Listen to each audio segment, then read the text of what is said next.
In terms of the planning appeal, very pointed there, Mr. Hughes, in terms of saying that the planning appeal was not granted because of information that I failed to give. That's absolutely not true. The planning appeal was not granted on light issues rather than I went along to the planning appeal personally and gave evidence there in support of their application. And actually every bit of information I could possibly give was given to that planning appeal. There were some things that I was constrained with for contractual reasons, and I hope you all will understand that sometimes contracts do preclude those sorts of things, but it's absolutely not true that I failed to give any information to the committee that they should have had. And in terms of Sir Ken Knight's review, well, I think the first thing Sir Ken Knight's review will show, and I have some inside information on this, the first thing Sir Ken Knight's review will show is that London Fire Brigade is probably the only brigade in the country that hasn't made changes in the way that is proposed to come in this plan. And Metropolitan Fire Authorities outside of London have made significant changes and cuts in their front line, where London hasn't done that. It's the first time we've come anywhere near making proposals for reductions in service. I also am well aware, actually, because Ken Knight come and spoke to me personally about his review, that Ken Knight is actually going to signpost as leading practice many of the things that we've done in London over the last 10 or so years as protecting fire cover in London very significantly over that period. And one of the reasons why we've not had to make the changes and the cuts that other fire authorities have made. So I think Sir Ken Knight's review will be very interesting. We very much await that review. However, we have a budget problem now, and we have to produce a London safety plan now. Whilst we will take on board Sir Ken Knight's review, should be published in time for us to do so before we get to the July Authority meeting. We can't do that right this moment because we don't know exactly what it's going to say, but I'm pretty confident that it's going to complement London in terms of the savings and efficiencies we've made over a very long period of time, rather than saying there's other things we should have done. Yeah. Need to first take another round of questions. Do I have an answer to my question? I'm quite happy to. Working backwards from the second part. I mean, this absolutely is a consultation that we'll listen to. We have we've been relatively, I can see the fact it's relatively successful already in putting in a bid for resources. Our initial budget guidance was actually envisaged something in the region of was it about 18 million, 16?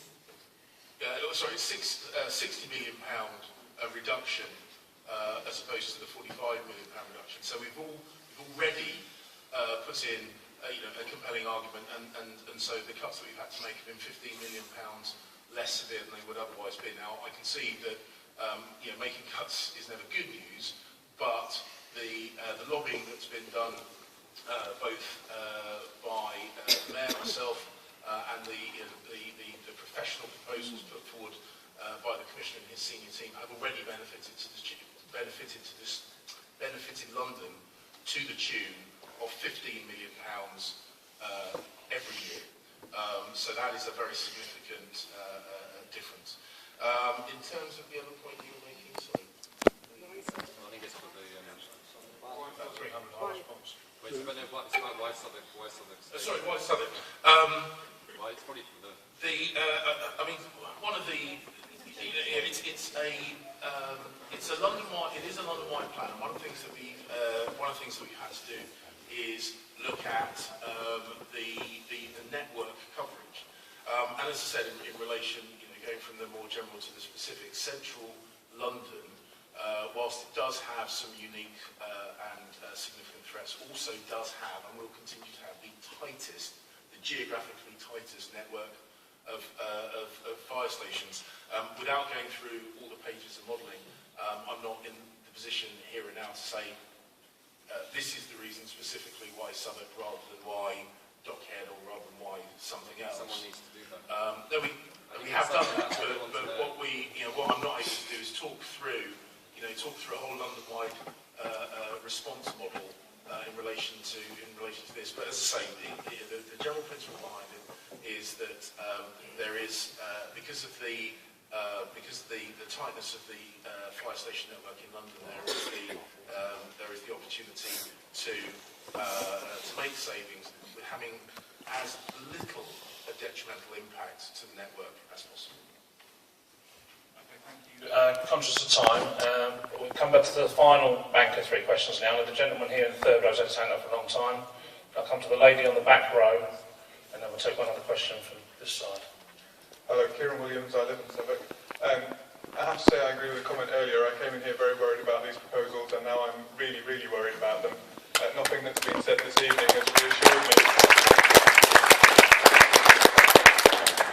No real thought has been given into the number of people that are likely to die as a result of these proposals or have serious injury to them. I thought the answer around number of deaths was unacceptable, and I think we need a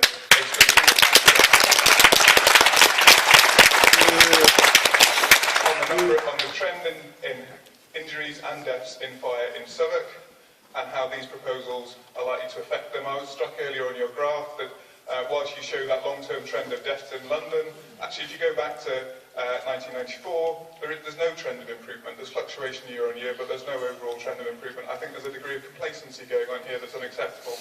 But I have 2 specific questions. My questions are to the Commissioner. If the Mayor wasn't forcing these cuts on you, would you specifically recommend these proposals? Good question. My other question is, I'm reliably informed that Boris has been in this building all night. Why is he not here listening to us? Sorry, I didn't hear the last part of that question. I'm informed Boris has been in this building all night and he has not come to listen to people, that he is personally pushing forward these cuts. Why is he not listening to the people? Hear, hear. Bravo. Bravo. Okay, the lady on the back row to my right has had her hand up for a long time. Chance to get the word in. And we'll take one other question after that, and then one of the firefighters, the gentleman in the yellow sweatshirt. Thank you. I'm Councillor Helen Hayes, one of the councillors for College Ward in the very south of Southwark. I want to say a couple of things. I want to split my slot with Councillor Andy Simmons, who is sitting next to me, who has some particular points to make based on his professional experience as well as his role representing our ward. So our ward is in Southwark. I am very concerned that these proposals mean that fire engines will not be able to reach any part of Southwark within the current target time of 6 minutes. And I am perfectly prepared to accept arguments about cuts in budget and efficiency savings, but that material increase in the response time that it will take fire engines to meet, to reach my residents, I do not think is acceptable in any way at all. The ward that I represent, College Ward, is one of 3 wards that cover the Dulwich area. And there is a tendency sometimes, particularly with London-wide planning processes, to lump all of those 3 wards together. College Ward is actually quite different in its geography and its population from the other 2 Dulwich wards. So we have 5 large estates in College Ward, the largest of which has 800 homes. 4 of those estates have buildings of 5 stories or above on them. And the geography of the ward is very complicated. There are large areas of green space in the middle. The roads go around the outside, and it is difficult to reach the outer reaches of the ward. And I would simply like to ask, what comfort are we supposed to give our residents when these proposals, as far as I can see, will make life less safe for them? I just wanted to follow on briefly. So also as a councillor for College Ward, I've got 3 sets of concerns. So one is as a councillor, and Helen's covered those really well. 2 is on a personal level. My wife was orphaned when the last Conservative government meant that a fire brigade couldn't get to her mum and dad in time. They both died in a fire. And then the third one is really on a professional level. So having worked in the borough's hospitals for the last 20 years, there's a real synergy between the emergency services. When there are fires, when firefighters have accidents, we will do our very best to pick them up. When the police have their accidents, if they, during the riots, we will pick them up and we will do the very best for them. When you talk to people in the hospitals across this borough, and you say to them, the firefighters that we rely on, Peckham sending those 2 fire engines to the hospitals in Camberwell is something that we really rely on. I've been there, I've seen the fires in the hospitals, and I've seen the excellent work that's done. We in the NHS will always be there for you. Will you be there for us? Yes.